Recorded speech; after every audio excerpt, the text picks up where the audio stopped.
Hello everyone, welcome to my channel OTN classes. This is Nilesh. तो आज हम लोग एक और नया लेक्चर लेके आ चुके हैं। तो आज हम इसमें एक इम्पॉर्टेंट क्वेश्चन के बारे में बात करने वाले हैं, जो हमारे वास्तविक संख्याओं का लास्ट टॉपिक है, जिसमें हम लोग अपरिमेय संख्याओं का सत्यापन सीखेंगे। तो यहाँ पे सबसे पहले हमारा √2 एक अपरिमेय संख्या है, जिसको सिद्ध करना है। ये कैसे एक अपरिमेय संख्या है, इसको सिद्ध करना है। तो आज हम इस क्लास में इसे ही सीखेंगे। ये क्वेश्चन बहुत ही इम्पोर्टेंट है। ये हमारे बोर्ड एग्जाम में 4 नंबर का या फिर 2 नंबर का, लेकिन हर ईयर ये क्वेश्चन ज़रूर पूछा जाता है। इसलिए मैं आज आपको जिस तरीके से इस क्वेश्चन को सिखाऊंगा, आप इसको अच्छे से प्रैक्टिस कर लीजिएगा, ताकि आपके 4 नंबर पूरे हो जाएं। और उसके बाद आप लोग इस क्वेश्चन को दोबारा अपने से भी अच्छे से सॉल्व करिएगा। आप जितना प्रैक्टिस करेंगे इस क्वेश्चन का, आपको उतना अच्छे से ये क्वेश्चन आ जाएगा। तो चलिए शुरू करते हैं। तो यहाँ पे सबसे पहले लिखा है कि √2 एक अपरिमेय संख्या है, सिद्ध कीजिए। अब आपको यहाँ पे शुरुआत कैसे करनी है। आप कोई भी क्वेश्चन बोर्ड एग्जाम में शुरू करिएगा तो सबसे पहले हल डालिएगा। तो यहाँ पे हल मैंने डाला है। इस क्वेश्चन को सबसे पहले हम करते क्या है कि इसके विपरीत मानते हैं। यहाँ पे अपरिमेय लिखा है तो इसको हम लोग परिमेय मानेंगे, और इसको बाद में फिर इसको गलत साबित करके हम लोग इसको प्रूव कर देते हैं। तो चलिए शुरू करते हैं। यहाँ पे सबसे पहले लिखेंगे माना √2 एक परिमेय संख्या है। √2 एक परिमेय संख्या है। ओके, √2 एक परिमेय संख्या है। उसके बाद यहाँ पे फिर क्या करेंगे, इसलिए √2 बराबर हम लोग क्या लिख सकते हैं, a/b। मैंने बताया था ना कि परिमेय संख्याओं को p/q के रूप में लिख सकते हैं। तो यहाँ पे मैंने a/b लिखा है। आप चाहे तो p/q भी लिख सकते हैं, कोई दिक्कत नहीं है। फिर उसके बाद हम लोग यहाँ पे लिखेंगे जहां a और b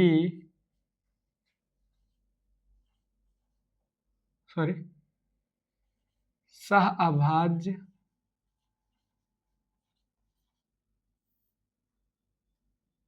संख्याएं हैं।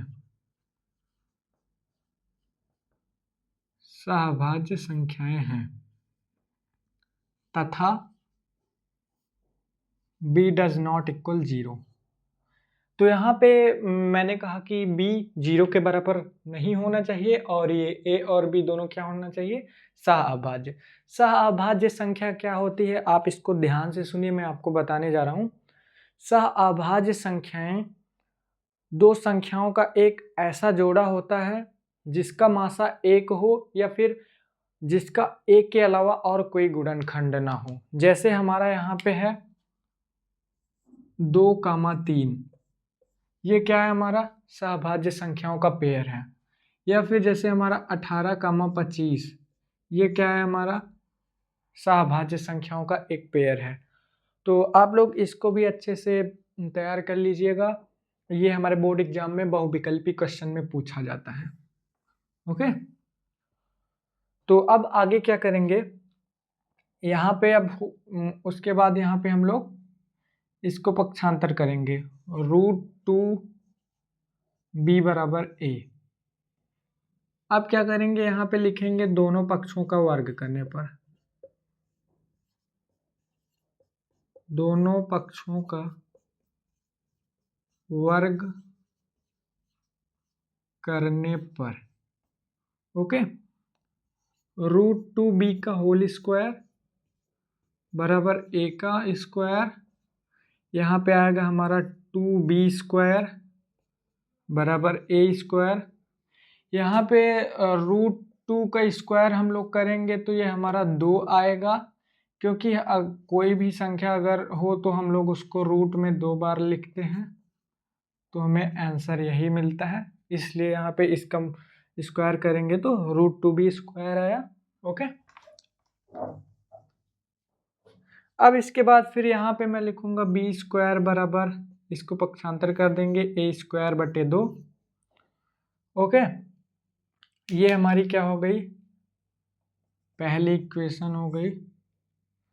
अब यहाँ पे एक इम्पॉर्टेंट चीज लिखनी है, चूंकि ए स्क्वायर 2 से विभाजित है, ए स्क्वायर 2 से विभाजित है, इसलिए ए भी 2 से विभाजित होगा, विभाजित होगा।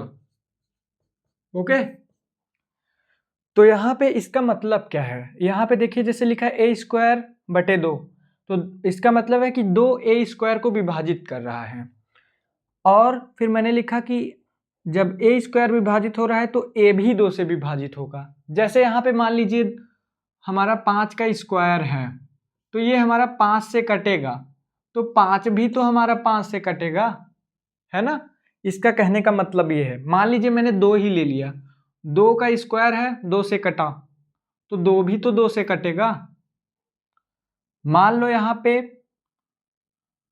मैंने 4 का स्क्वायर ले लिया, ये 2 से कटेगा ना, 4 का स्क्वायर, 4 का स्क्वायर 16 आया ना, 16 बटे 2, 2 से कटा, तो 4 भी तो 2 से कटेगा, है ना। इसका मतलब ये हुआ, समझ गए। तो अब आगे क्या करेंगे इसको देखते हैं। यहाँ पे इतना कर लिया आपने। अब उसके बाद यहाँ पे हम लोग लिखेंगे, अब देखिए यहाँ पे मैंने ए को प्रूव कर दिया कि ये 2 से कट रहा है। अब इसी तरह हम लोग बी को भी प्रूव करेंगे कि वो 2 से कट रहा है। तो यहाँ पे फिर से हम मानेंगे तुरंत, पुनः यहाँ पे पुनः लिख देंगे, पुनः माना ए बराबर 2c। यहाँ पे मैंने ए बराबर 2c ही क्यों लिया, क्योंकि अगर हम लोग 2c लेंगे तो इसको स्क्वायर करेंगे तो बाद में 2 से कट जाएगा, इसीलिए मैंने यहाँ पे 2c लिखा है। चाहे तो मैं c भी करके आराम से कर सकता था, लेकिन अगर मैं c करूंगा तो आपका कैलकुलेशन जो है थोड़ा टफ हो जाएगा, इसीलिए मैंने यहाँ पे 2c लिखा है। तो आप लोग यहाँ तक लिख लीजिए, उसके बाद फिर मैं इसको इरेज करता हूँ। ओके, ये वाली इक्वेशन हमारी काम की है, इसीलिए मैं यहाँ पे लिख देता हूँ बी स्क्वायर बराबर ए स्क्वायर बटे 2, ये आगे काम देगी। और यहाँ पे मैंने ए बराबर 2c माना है, ये 2 चीजें यहाँ पर मैं लिख दे रहा हूँ, हमें आगे काम देगा। आप लोग ये जो मैं बगल में लिख रहा हूँ इसको मत लिखिएगा, ये मैं समझाने के लिए कर रहा हूँ, ठीक है ना। तो यहाँ तक आप लिख लीजिए, आप लिख लिए होंगे। तो यहाँ पे आप इसके नीचे से ही आप शुरू करिएगा, मेरे पास जगह नहीं है इसलिए मैं इसको इरेज कर रहा हूँ। तो चलिए मैं इसको इरेज कर लेता हूँ। ओके, तो अब यहाँ पे क्या करेंगे, जो मैंने a बराबर 2c रखा है, मैंने इसको इक्वेशन फर्स्ट माना था, तो यहाँ पे लिखेंगे कि a का मान समीकरण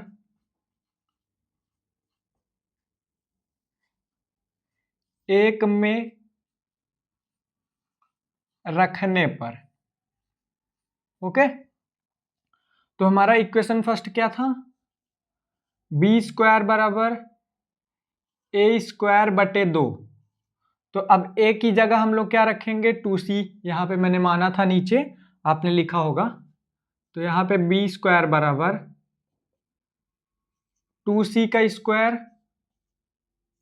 अपन में 2, यहाँ पे जो हमारा बी स्क्वायर बराबर क्या हो जाएगा, 4c स्क्वायर बटे 2, 2 से काट देंगे 2 आएगा। तो यहाँ पे हम लोग c स्क्वायर बराबर क्या लिख सकते हैं, बी स्क्वायर बटे 2। तो ये हमारा एक इक्वेशन और आ गया। अब यहाँ पे फिर लिखेंगे हम लोग, चूंकि बी स्क्वायर 2 से विभाजित है, इसलिए बी भी 2 से विभाजित होगा। ओके, यहां पे मैंने इतना लिख दिया।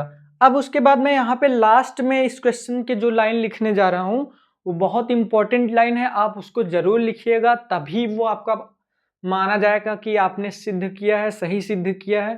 तो यहाँ पे अब लिखा क्या जाएगा, आप इसको ध्यान से देखिए। यहाँ पे लिखिएगा कि इस प्रकार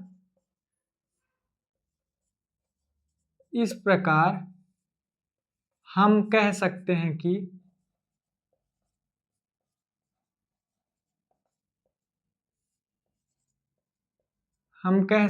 कि सॉरी, यहाँ पे ये नहीं रहेगा पूर्ण विराम, ए और बी का अतिरिक्त गुणनखंड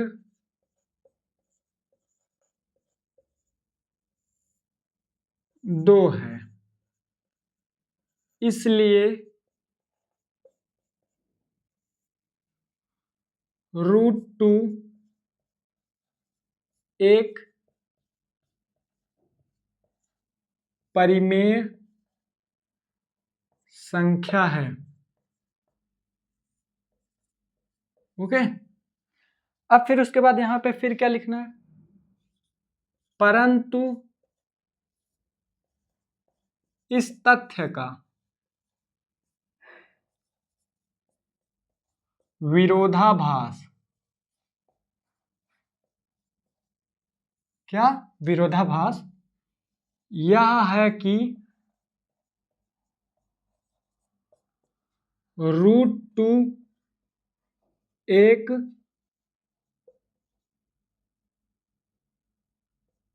अपरिमेय संख्या है। और यहां पे फिर क्या लिखना है, लास्ट लाइन, अतः √2 एक अपरिमेय संख्या है। ओके, और यहाँ पे लास्ट में इति सिद्धम भी जरूर लिखिएगा, हमेशा राइट साइड में लिखिएगा। कोई भी चीज अगर प्रूव करते हैं तो आप वहां पे इति सिद्धम लिख दीजिएगा, इति सिद्धम। ओके, तो यहाँ पे ये क्वेश्चन हमारा हो गया। तो अगर आप ऐसे इस क्वेश्चन को बोर्ड एग्जाम में करके आएंगे तो आपको 4 नंबर पक्के मिलेंगे पूरे के पूरे। तो आप यहाँ पे मैंने लिखा क्या है कि इस प्रकार हम कह सकते हैं कि ए और बी का अतिरिक्त गुणनखंड 2 है, इसलिए √2 एक परिमेय संख्या है, परंतु इस तथ्य का विरोधाभास यह है कि √2 एक अपरिमेय संख्या है, अतः √2 एक अपरिमेय संख्या है, इति सिद्धम। अगर आप इतना लिख देंगे तो आपको पूरे के पूरे मार्क्स मिलेंगे। और उसके बाद यहाँ पे देखिए, मैंने सहअभाज्य ऊपर माना था ना, सहअभाज्य का मतलब क्या बताया कि ऐसा दो नंबर का जोड़ा जिसका गुणनखंड एक के अतिरिक्त और कोई ना हो, या फिर जिसका मासा एक आए। तो यहाँ पे देखिए ए और बी सहअभाज्य थे, लेकिन इसका एक और गुणनखंड 2 आ रहा है, इसलिए ये सहअभाज्य नहीं होंगी। यहाँ पे मैंने पहले इसको गलत किया, फिर उसके बाद यहाँ पे इस तथ्य का, फिर उसके बाद ये, इसलिए √2 एक परिमेय संख्या हो जाएगी। इस तरह से ये क्वेश्चन हमारा सॉल्व होगा। उसके बाद फिर मैंने इस तथ्य का विरोधाभास, मतलब ये जो हम लोगों ने माना था इसके विपरीत, तो ये हमारा √2 एक अपरिमेय संख्या है, अतः √2 एक अपरिमेय संख्या इति सिद्धम। तो आप लोग लिख लीजिए, मैं साइड हो गया हूँ। ओके, तो चलिए ठीक है, फिर नेक्स्ट क्लास में मैं और इसके दो टाइप के क्वेश्चन हैं उसको भी करा दूंगा। आप लोग इन क्वेश्चन को अच्छे से तैयार कर लीजिएगा, ये पक्का है, 100% है, बस यहाँ पे वैल्यू चेंज हो सकती है, √2 की जगह √3 या फिर √5 या फिर √7, बस इतना ही हो सकता है। लेकिन ये क्वेश्चन हर बार बोर्ड एग्जाम में पूछा जाता है, चाहे 2 नंबर का हो या फिर 4 नंबर का हो, लेकिन पूछा जाता है। इसलिए मैंने सोचा कि ये क्वेश्चन इंपॉर्टेंट है, आप लोग इसको अच्छे से कर लीजिएगा। अगर आप लोग यहाँ पे नहीं समझ पाए तो मैं आपको कम्युनिटी पे इसका नोट्स भी प्रोवाइड कर दूंगा, आप लोग वहां से लिख लीजिएगा। ओके, तो चलिए ठीक है, thank you so much guys.